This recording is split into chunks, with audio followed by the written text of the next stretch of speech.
as always. Sir, how are you? Hey, I'm doing all right. It's been a tough couple games for the Pacers, so it's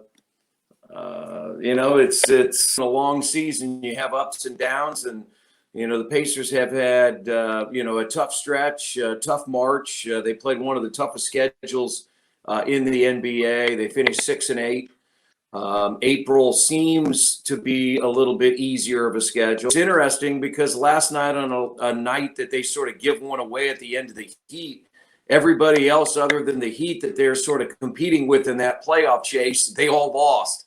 So they didn't lose necessarily any ground, but they didn't gain it. Yeah, it just seems like that happens in sports when you get on a roll. All of a sudden, the inexplicable happens, and losing the game they lost the night before last is like, really? But it just never ceases to amaze me in sports. It happens all the time. You'll see someone that beat this great team, and they lose to the worst team in the league. You're like, how does that happen? Happens all the time. But it's not good when it happens. And I think the case with the NBA, especially this year, I do think there are a lot more even teams. There might be 4 or 5 teams at the top. Utah's playing really well. It's going to be interesting to see what they do in the playoffs. Are they just built for the regular season? But case Orlando, who has gutted their team, they traded their top 3 players. They go to LA and beat the Clippers, who are one of the best teams in the NBA.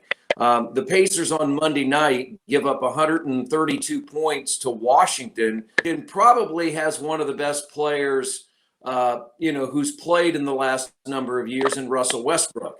And Westbrook had 35 points, 14 rebounds, and 21 assists. So it was sort of a one-man wrecking crew. So I guess my point is, league, especially this year, with no home court advantage, anything can happen, and we have seen that on a routine basis. And it's just unfortunate because I really thought going into this week, the Pacers had a really good move up to 4th or 5th in the Eastern Conference.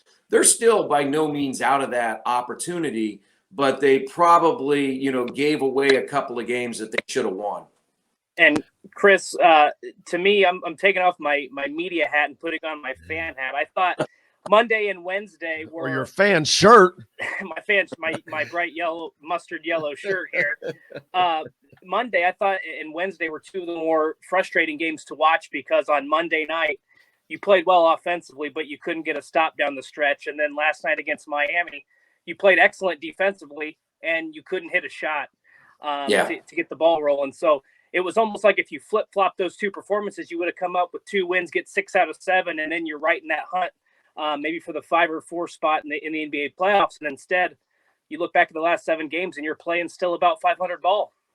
Yeah, no question. And what's ironic, Dustin, is think back to that first Miami game they won on a Friday night. They scored 137 points. Yeah. They scored 50 less points yesterday, 8.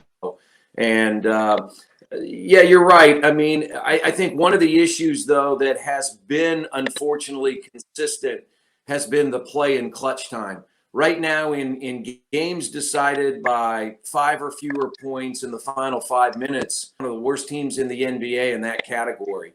And I just looked at this note that in games decided by 5 or fewer points, they're 6-9. So they've got a below 500 record. Those things have to be corrected because even last night were not similar in how the games were played. They were similar in how they ended. The Pacers against Washington had the lead late, and then Washington went on a run. And then last night, the Pacers had that night start the second half. They were up 15. Miami made a run. You got the lead back to 6 with about 6 minutes to play. It's not comfortable, but you do have the lead. And then you go scoreless for 6 minutes. So, yeah, they've got to figure something out, especially in the final segment of the fourth quarter. Well, and to hammer home that point, it seems to me, and obviously you're there for every game, but to me, maybe this just sticks out to me, but it's not just closing out games. There's times they have a 15 or 16 point lead in the middle of the second quarter, and then a team will go on a 13-1 run, and by that time, it's a 3 or 4 point game when they could have extended. So do you see it that same way, that they're not able to close out quarters, and maybe that's what's translating to the last 4 or 5 minutes of these games that they're losing? Oh, I agree with you, Dustin. I mean, we saw that last night. It's almost like they relax. They themselves have a good run.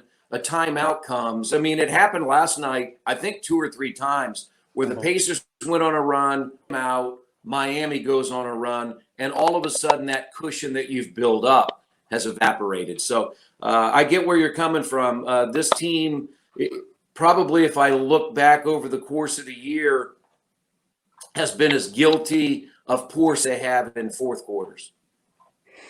And one other thing I wanted to ask you about too is, I go back to the Milwaukee game and even to the game last night when Miles Turner goes to the bench. I know that Miles Turner gets a lot of criticism maybe for being inconsistent, at least on the offensive end.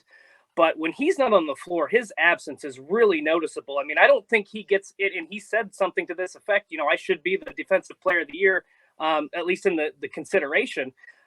He is just so important to what they do defensively. And when he's not on the floor, I mean, I think you see just how much of an MVP type of player he is for this team, what he brings defensively. And I mean, he's got 61 straight games with a block. I mean, There's just nobody else on the floor that brings what he does in terms of athleticism, in terms of his help defense and being a rim protector.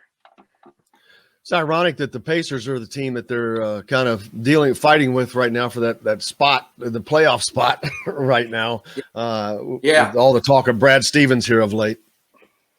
Yeah, I mean, that is interesting, and Boston's really struggled. I mean, they've really hit a wall, as a lot of teams in the East. But back to Miles, I mean, he's, last night was a little bit on him, is he can't pick up some of the fouls that he picked up. Now, he's going to pick up some because there are more run. Pacers have not done a good enough job out on the perimeter in containing their man. Now, part of their defense is built that way. They gamble a little bit more.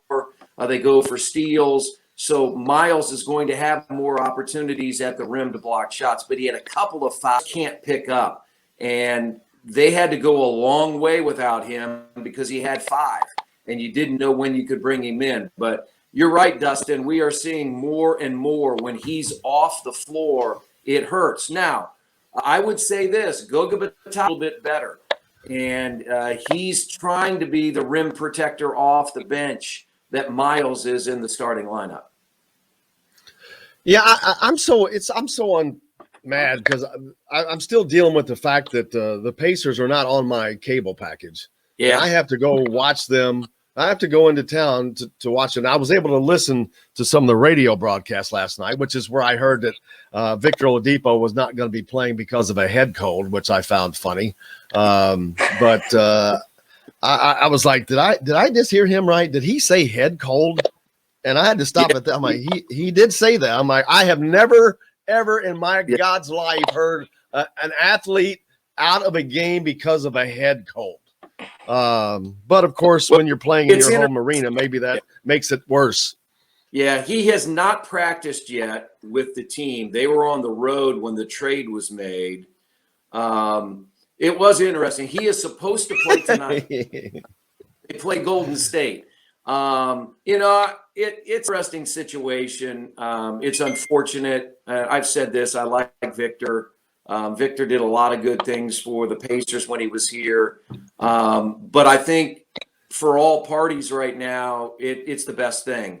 I really think once is truly healthy and truly, I'm even looking to next year. I mean, I'm not discounting this year, but as you go into next year with if they choose to keep the bulk of their team together to see what they have, I really think this can be it's going to flourish in Indianapolis. Victor couldn't commit, didn't want to commit. I think all along he wanted to be in Miami. We'll see if he fits into the culture in Miami. It is a win. They don't have room for a lot of extraneous stuff. So, hopefully Clotheslines and record lines and all that stuff. Yeah, I mean, so it'll be interesting to see how it all. At some point, the Pacers and the Heat will play each other, and Victor Oladipo will be on the floor against Indiana. Let's see. Your next contest is tomorrow night. The Pacers are on the road in Charlotte. Home. Well, I mean, every game. I'm sorry. I don't know why I said that. Yeah, they're at home against the Hornets. You're at home. You don't have to go anywhere. Luckily, so home is where the heart is. So Cody Zeller coming into play. Yes. Hayward, Ron Nored's an assistant coach, the former Butler point guard. So it's Charlotte on Friday night, and then it's a back-to-back. The Pacers go to San Antonio on Saturday. That was a game that was added to the second half because of COVID. And then they have a couple of days off, and then they have a home back-to-back next week. Chicago on Tuesday, Minnesota on Wednesday. So, still about 26 games left